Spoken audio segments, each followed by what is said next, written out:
kira bukan di undang-undang anti flexing namanya ya, Iya. tetapi undang-undang terkait dengan kepegawaian. Di situ disebutkan bahwa ada limitatif terkait dengan misalkan perilaku, terus sopan santun. Bahkan kita sepakat bahwa dalam undang-undang itu menggunakan prinsip apa?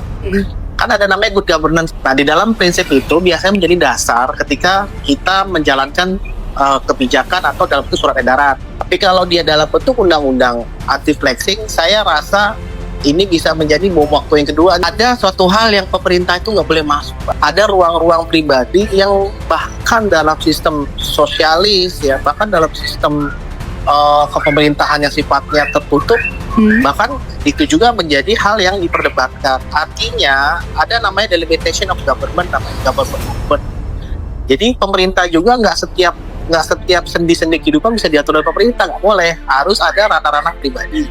Dan saya kira paling cocok itu adalah melalui apa? Proses-proses yang benar. Artinya kalau tuh dia undang-undang, ya undang-undang tentang ASN itulah yang diubah terkait dengan misalkan syarat-syarat menjadi ASN, ataupun terkait dengan undang-undang misalkan yang mau dibahas apa sih? Yang mau dibahas tentang perilaku misalnya gitu kan.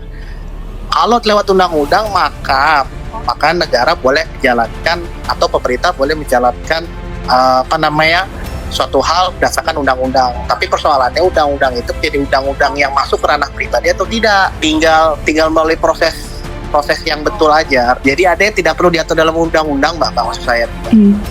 Tapi melalui perilaku yang ditunjukkan dengan betul ya, dengan media yang betul-betul sejalan dengan pemerintah. Arti sejalan pemerintah itu adalah mulai menyorot bahwa ternyata ada loh pejabat-pejabat yang dia menggunakan bis kota. Kemarin kan kalau nggak salah Primus ada yang DPR ya, dia naik kereta.